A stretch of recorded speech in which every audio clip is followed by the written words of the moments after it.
Welcome to One, where we'll learn about the one body of Christ, one story at a time.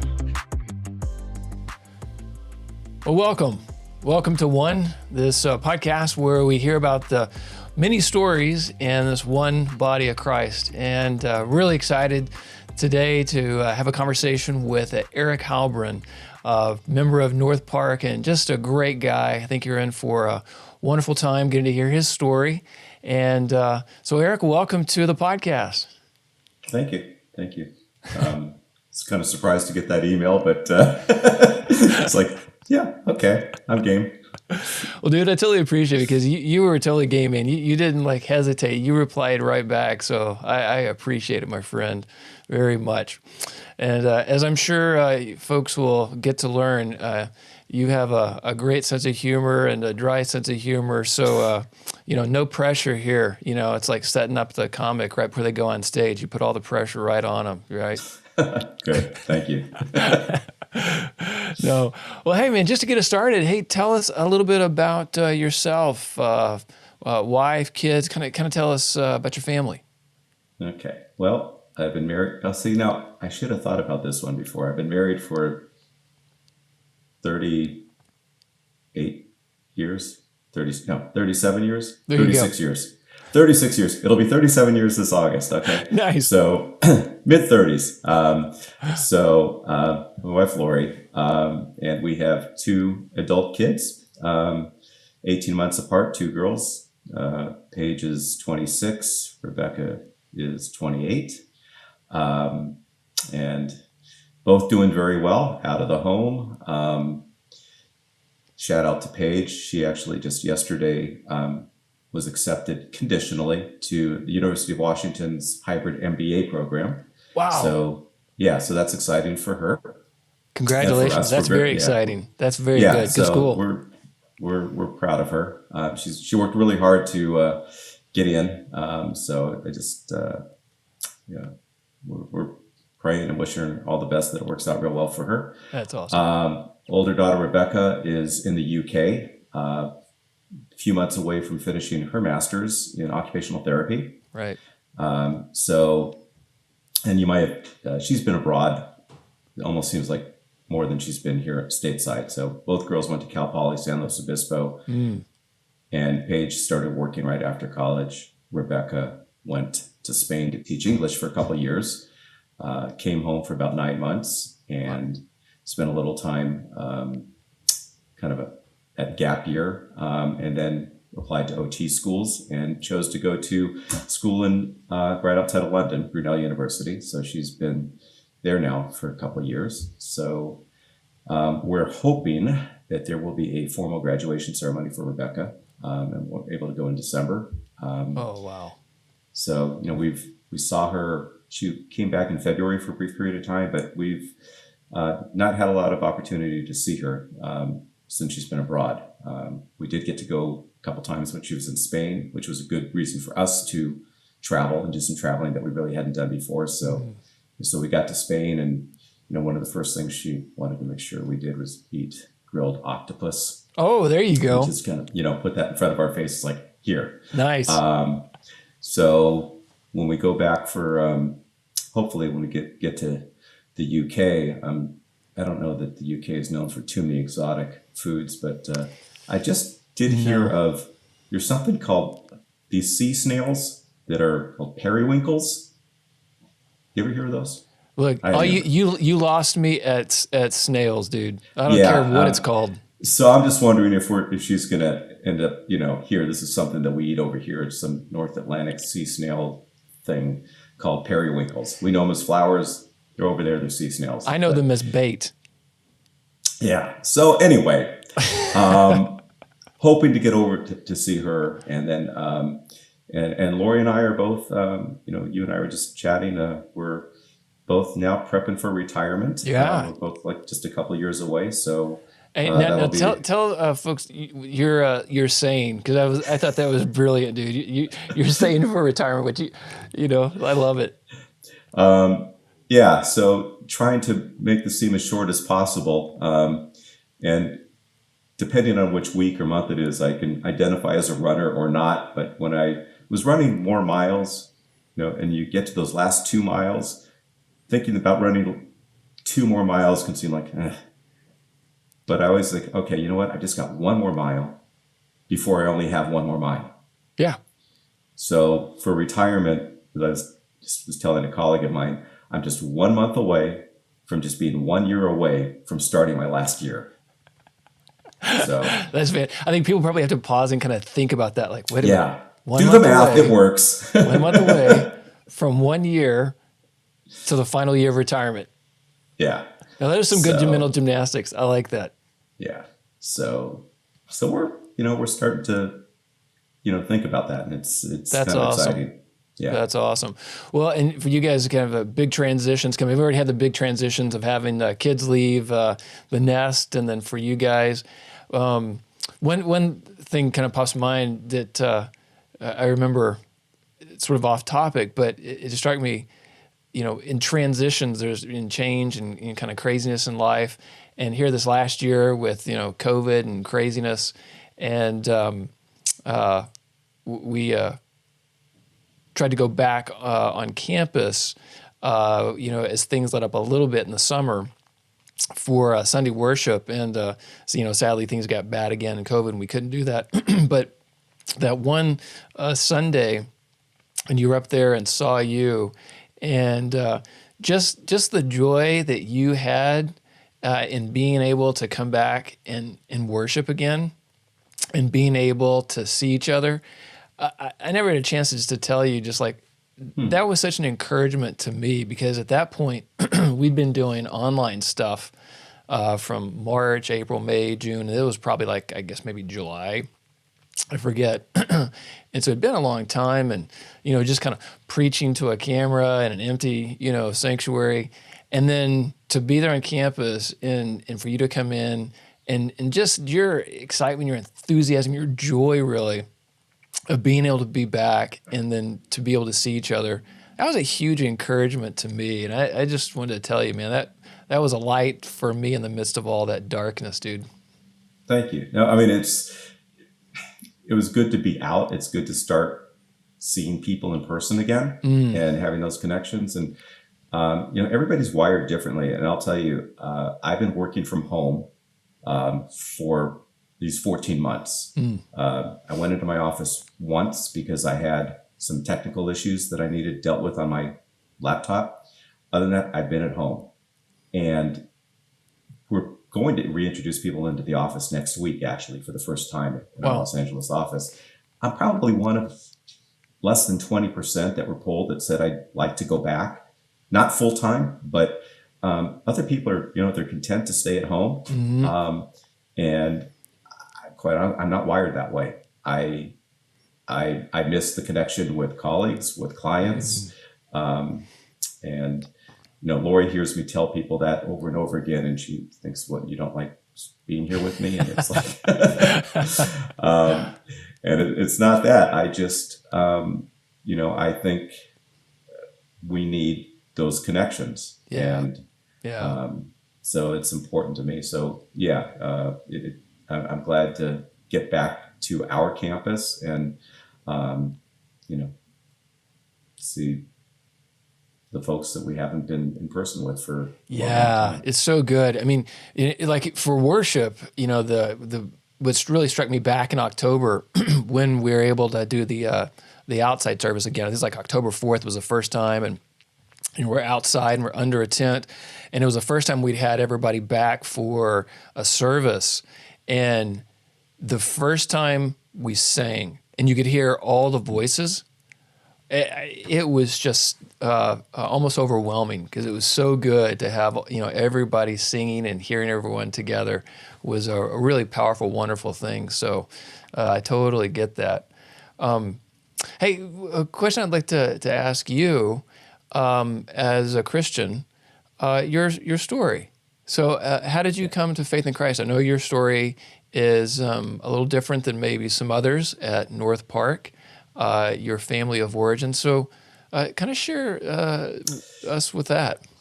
Yeah. So I was brought up Jewish, raised in a Jewish home, and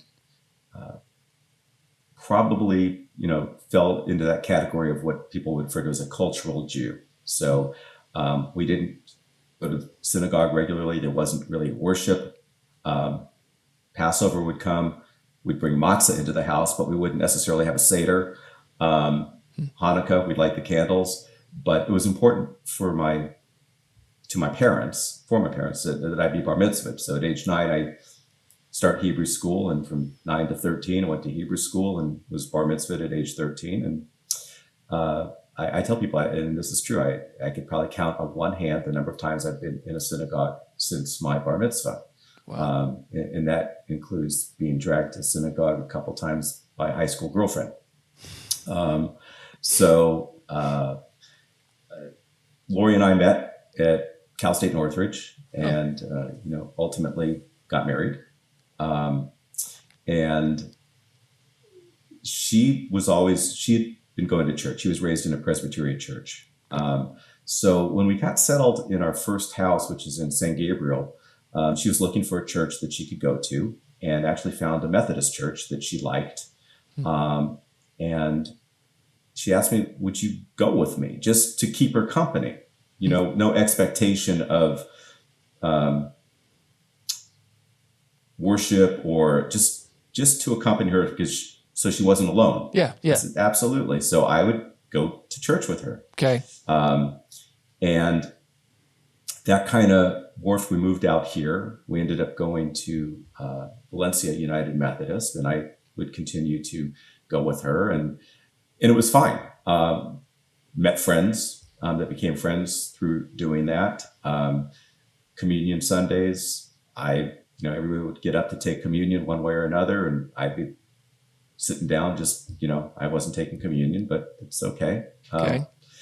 And then Lauri asked me, would you ever want to go to a Bible study?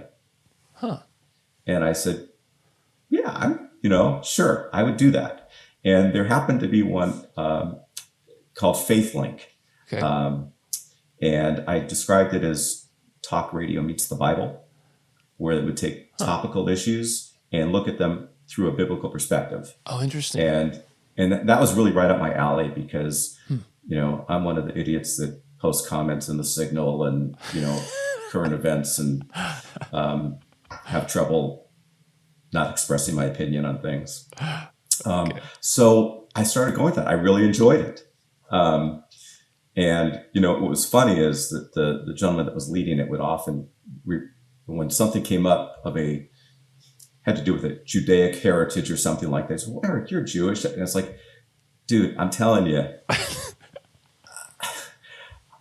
I really know nothing. Okay? I mean, I know some. It's not that I don't know anything, but I always felt like I was more of a blank canvas, which kind of led me to that openness, where I didn't feel like I was really giving up anything or turning my back on Judaism. Okay. To learn about Christianity. So Faith Link then evolved into a disciple class, this long, I don't know, it's probably like a 40-week where you go through the Bible. So I did that with Lauri. Now, how old were you at this time?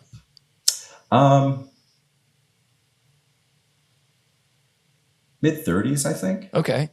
So you already had kids? Yeah. Okay. Yeah. Okay. So mid-30s, got kids.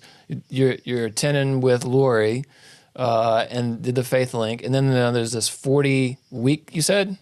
Yeah, it was a discipleship class, and Disciple 1, Disciple 2. We did both of them, and then I also was talking to our pastor, and he recommended Mere Christianity by C.S. Lewis, and I read that, and that was influential because I was hearing from someone who wasn't a believer, who kind of told his story.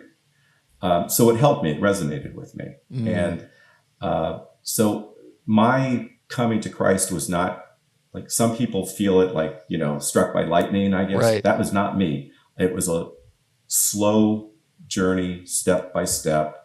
I can be somewhat of a cynical person, analytical. And I finally, I don't know, it just, really thinking about it and everything that I had learned, I said, the one thing that was holding me back, honestly, from actually confessing that, yeah, I am accepting Christ, was that I felt like I was holding myself to a higher standard, perhaps, because if you were raised in a quote Christian home, even not necessarily a very spiritual home, it's not challenging to start going to church and take those steps. Right. When you're raised in a Jewish home, it's like I felt like I was really. It's like I really need to make certain of this. Yeah, I'm not that makes just. sense. Yeah.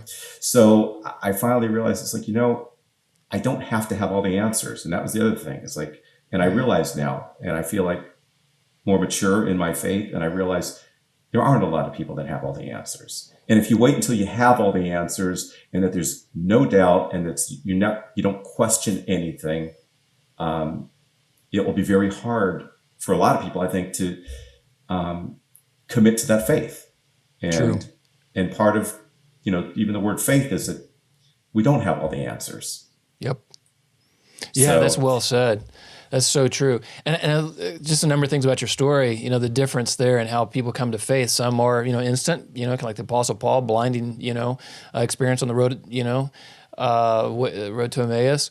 And then there are others that's a journey over time, and it's interesting you mentioned C.S. Lewis because his was more like yours. It was a journey, from, no faith and really being, sort of atheist and sort of agnostic, and, then his relationship with, J.R. Tolkien, Lord of the Rings author, and then their sort of friendship and discussions and ongoing discussions. And it's interesting when you read C.S. Lewis talk about that journey for him, it was similarly, it was kind of working through things and, taking his training, in literature and medieval and literature and English literature and so forth, and then seeing, okay, this is a story, but it's a story that has like a basis to it.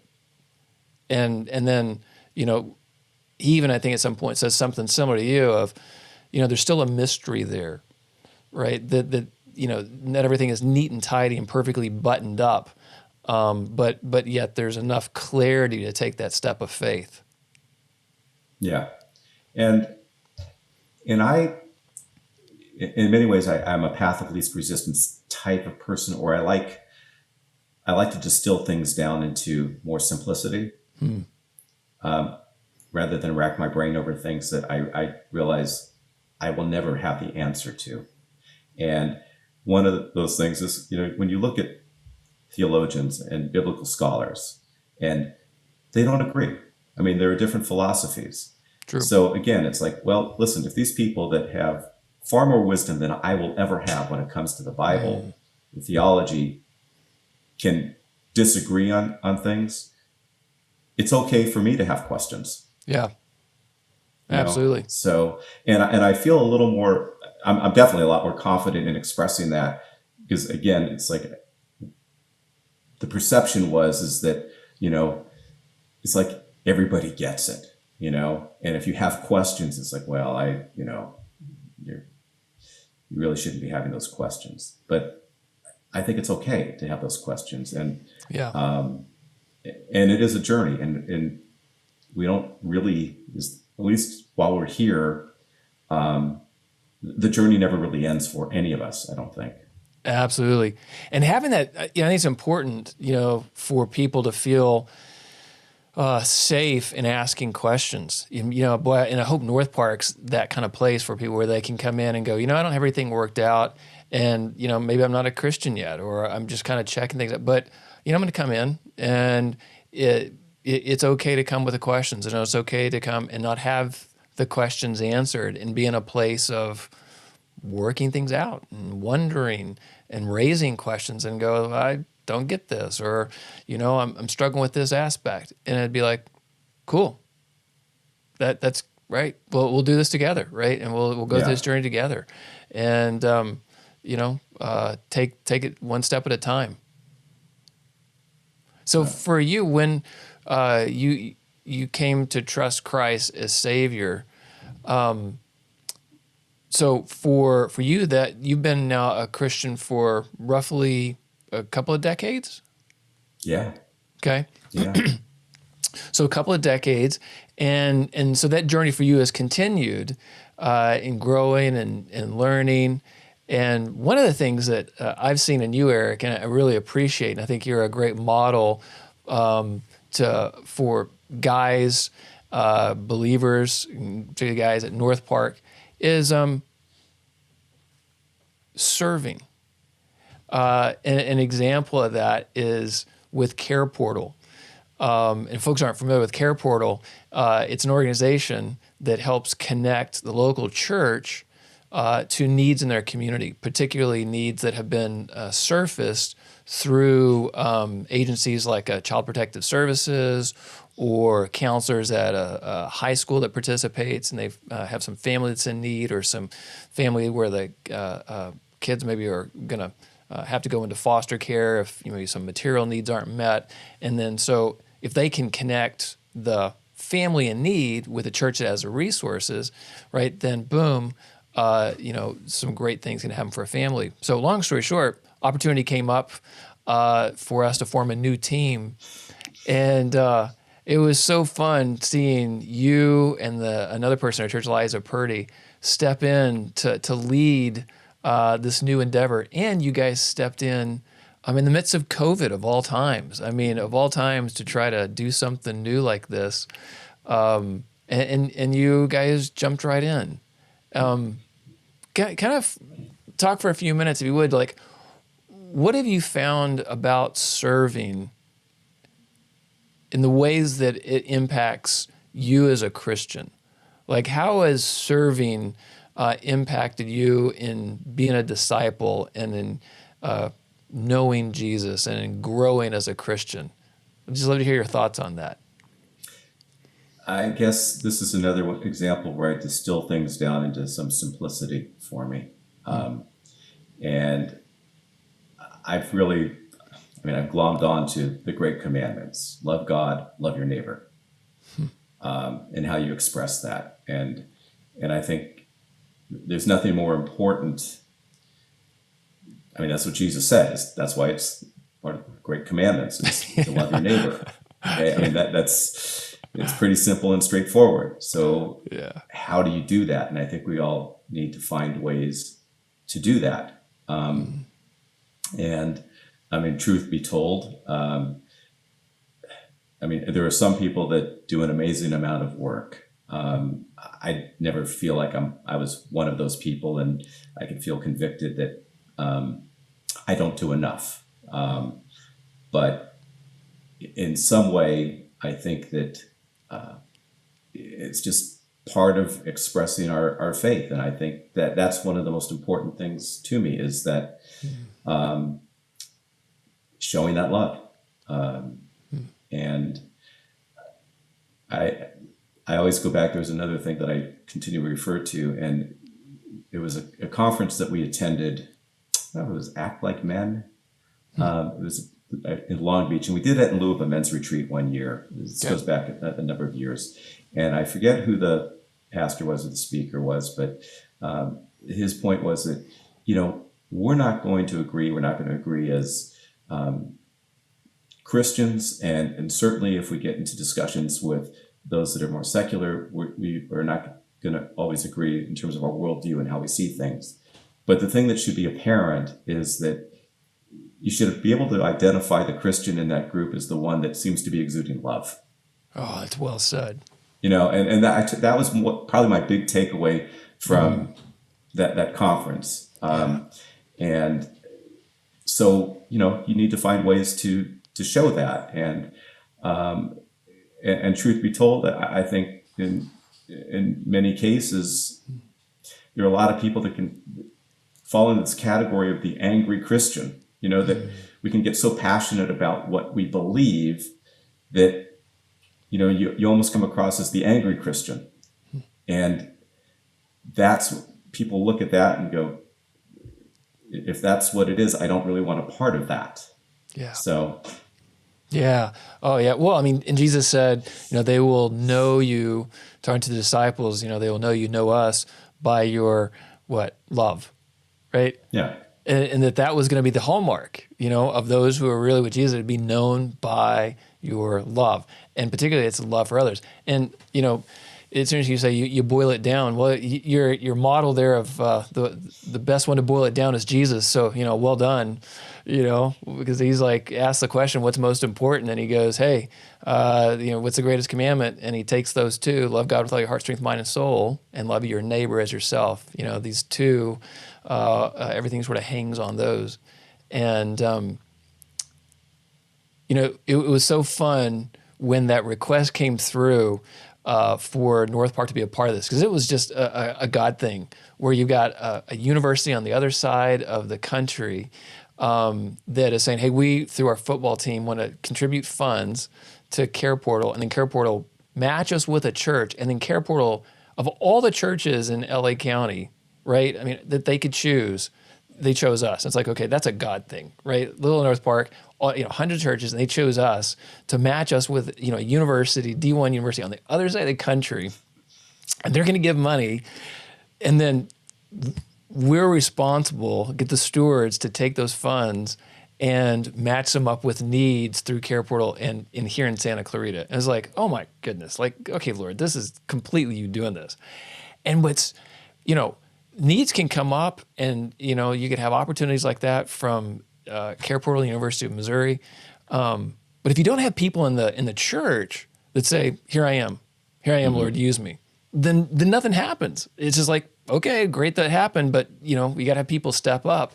And it was just so encouraging to me personally, to have that come through, see God moving, and then come to our body and go, man, I'm just stoked like that God has provided this opportunity. We need people to step up and help lead this. And you and Liza are like, we'll do it. And I came with the metaphor of, we need somebody to lead the offensive team and the defensive team, two teams, and, keep the football metaphor. And then you and Liza on your own came up with the funniest promo video for the church, where you guys are shuffling in and out of screen on the camera with a football, recruiting people to come and be on either the offense or the defense. Dude, I was in tears. I was laughing so hard. Well, you got to give credit to the production talent. I think it was John Nelson that came up with that. Okay, so, but kudos to John, man, because that was hilarious. And then you guys as the talent. I mean, hey, he's the backstage guy, but let's don't throw any shade on the talent. You and Liza, you brought your A game for that thing, buddy. All right. Well, the next one will cost you more then. Okay. So. I'll pay you double. Okay. Even triple and nothing, still is pretty cost effective. That was fun to do. And it's, what I like about Care Portal is that, you're working ultimately through what Child Protective Services is a big part of that. Yeah. And I can only imagine that it's one of these agencies that is just fraught with red tape and bureaucracy. And so it's nice to cut a lot of that out. It's like, there's a need, there's a way to meet the need, and it gets done. So that's one of the things I really like about it, is that, and I, one of the biggest needs has been mattresses, right? Because I understand now through this process is that the simplest of things can keep families apart. Where if you don't have a place for your children to sleep, we may have to take them out of the home and put them someplace where they can. So, so just providing mattresses helps keep the family together. And you can only imagine, I mean, we're doing such a small bit compared to the size of the problem. And, how many other families could potentially fall apart because of not being able to do that. And those are the things that, I mean, if you really think about it, with the wealth of this nation and with the wealth that some individuals and organizations have, is that that would seem like one of the problems that shouldn't even exist. There should be a way that problem just goes away. So Dude, I totally agree. And that's why Care Portal is such an answer, a prayer for us as the Heart School District reached out to some churches, and NorthPark was one of them, and said, "Hey, would you guys partner with us? Because there's these needs in our community, and we just need help. So would you guys meet with us and figure this out?" And so it was just a God thing to sit here and have the school district say, we want to partner with churches. But then we were both, school district and us, churches going, how do we match us up? They're surfacing the needs through their counselors. And then here we are with resources, but how do you connect them? And then lo and behold, comes along Care Portal. That is that connection between the two, which is a huge blessing. But you can make all the connections you want, but it still takes people who are willing to go, here I am. Right, here I am. I'm going to serve. I'm going to step in on a team that Eric puts forward, or what have you, and that takes that willing heart, to carve out the time, make that more important than something else, and you model that well, and I'm grateful for that, because it's just key, right? As you said, they'll know us by our love, and also just for the health of the church. So, keep at it, my friend. Thank you. Keep at it. Yeah. So for you and Lauri, as you're entering the stage of life, right, where you're going to be footloose and fancy free pretty soon. I mean, not a care in the world. Yeah, not one. Not one at all, right? Not one at all. I'm kind of curious how you're approaching that as a Christian, because, you look in Scripture and you don't find retirement, right? Retirement is something FDR came up with, I think it was. But the idea of retiring as a Christian just isn't in there, right? And you said earlier, that this journey is for all of life, right? We continue this journey all of life. How do you envision that for you and in Lauri? As you're going through this big transition that's coming up a month from the coming year, that's a year away. Exactly. Which I love that, dude. I love that. So how are you kind of approaching that? From a biblical perspective, thinking through things. How do you approach these changes from a biblical perspective? I hadn't really thought about that as of yet, but just when we all think about our resources, I mean, the two big ones are time and money, right? Mm-hmm. And in some cases, for some people, there's more intellectual property than others, but in terms of our resources. But you think of time and money. And I think part of working in this country, and I work for a large corporation, and it's this typical big corporation, that your time is never truly yours. Mm-hmm. And so time is very limited. Financially, there's a finite situation there. But I would hope, and this is, so I'm saying this now, is that when I'm no longer working, I will have more time. Mm-hmm. And so I think it's incumbent upon me to use that valuable resource in a way that serves God. So there's no excuses. No, I really don't have time now. I've got, either things that have to be done, or your mind is preoccupied with things that need to be done. So I'm looking forward to that. I am, because I will confess, I've not been, this is a blessing. I've not been unemployed a day since I was 16, with the exception of perhaps, taking that week off, if I took a week off between jobs or whatever. So I've been working, I think, a long time. Mm-hmm.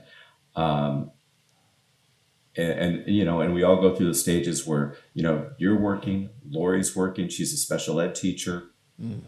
And then you have kids that are in school, and time is just, it's a precious resource. And retirement will provide the opportunity to allocate that resource in a way, hopefully, that honors God, and where there are no more excuses.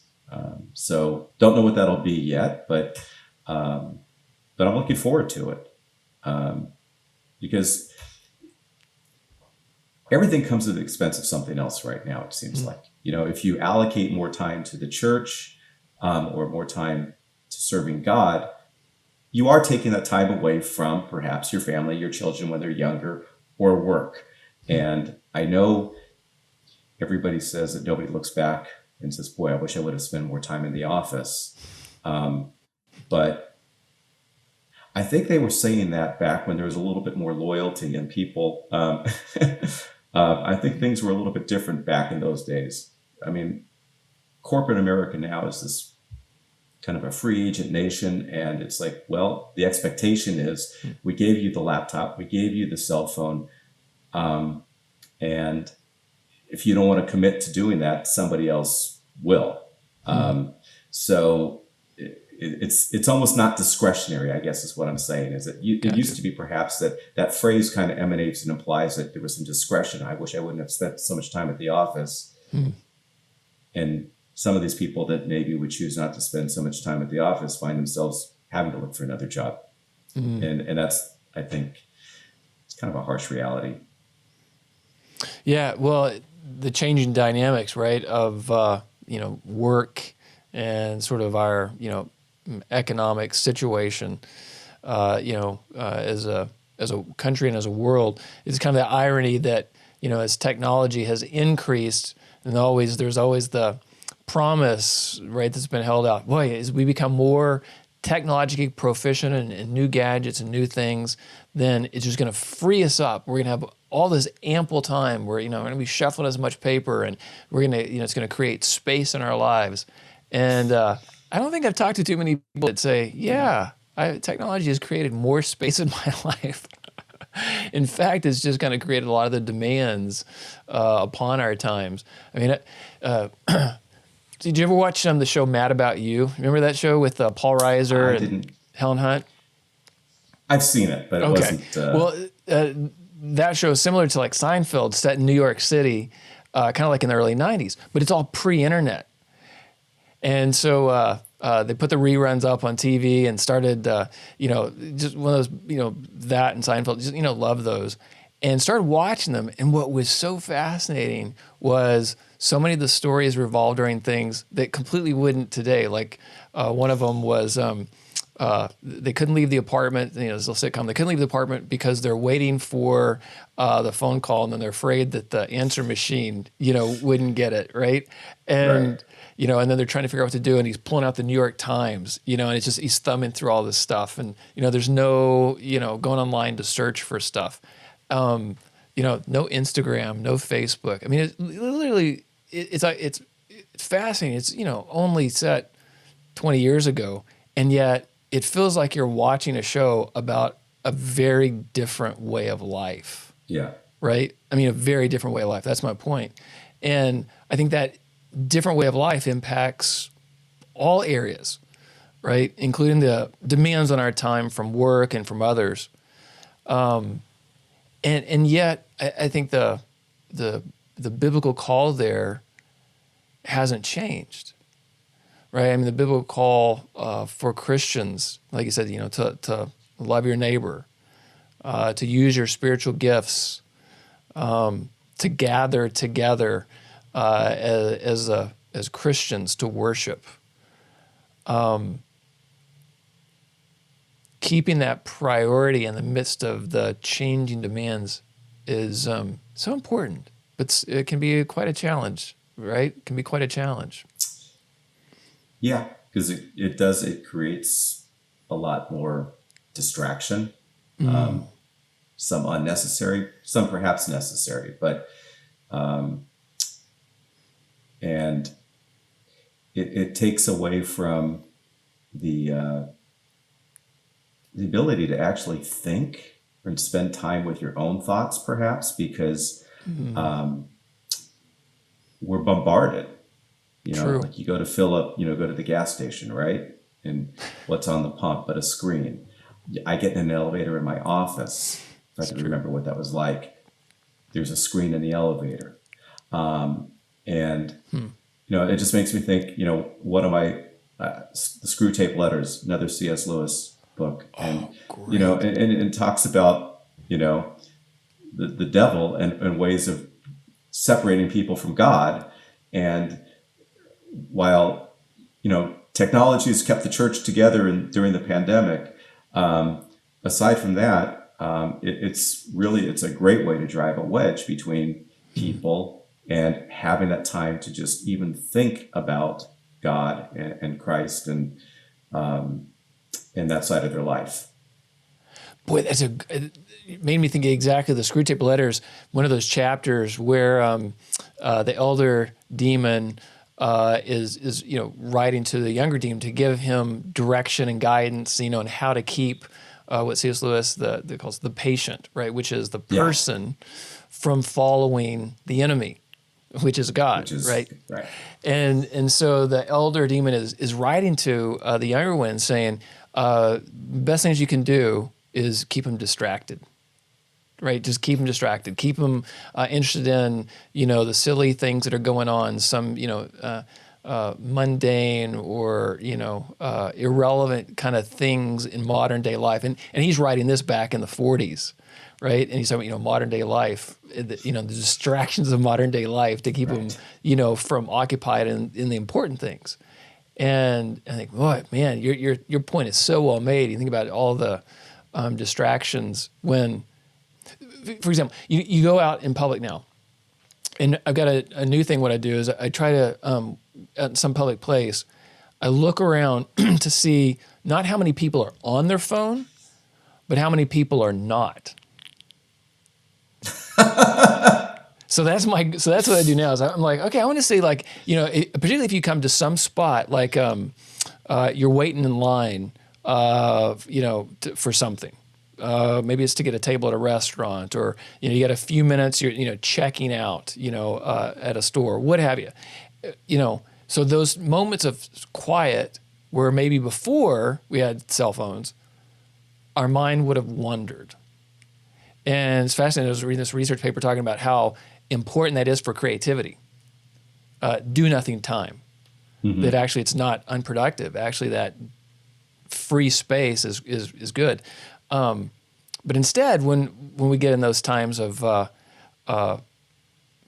nothing's going on, now the impulse is, oh God, I've got to pull up my phone. I got to check XYZ, an email or a social media feed, and boy, those things are constantly bombarding us. And I'll just confess, I'm guilty as charged. Yeah, we all are, right? Yeah. We all are. Because what's ironic is, as I'm counting how many people aren't on my phone, the only way I can count is by stopping looking at my phone so I can turn around and count. I have to put it in my pocket for a second so I can count, But it's just that different dynamic, right, that's sort of pulling on us. And I love technology. Like, I love it. I love learning about it. In the midst of the horrible things of this COVID year, one of the blessings has been learning a lot of new skills technically. So I'm not a hater on technology by any means. But at the same time, it does present a potential, like anything, to be good or be not good, right? And I think even for church, the blessing for us this past year is that we were able to do church online when we couldn't gather together. Like, man, what a blessing. Just a huge blessing. Right. And yet there's that flip side where if we get into the habit of, well, I'll just watch church, from the couch, it's more comfy, I can stay in the pajamas, type of deal. Yeah. And we fail to continue to meet together, right? Then that's a detriment. It's a detriment to our well-being, a detriment to our spiritual health, development, our growth as followers of Jesus. It's really bad for the church body, right? So for you and Lauri, like, I mean, you're just like everybody else. You've gone through this past year and those struggles. How have you guys navigated that, individually and as a couple, if you don't mind me asking? Like, has that been a struggle for you guys? Like, where are you guys landing on this stuff?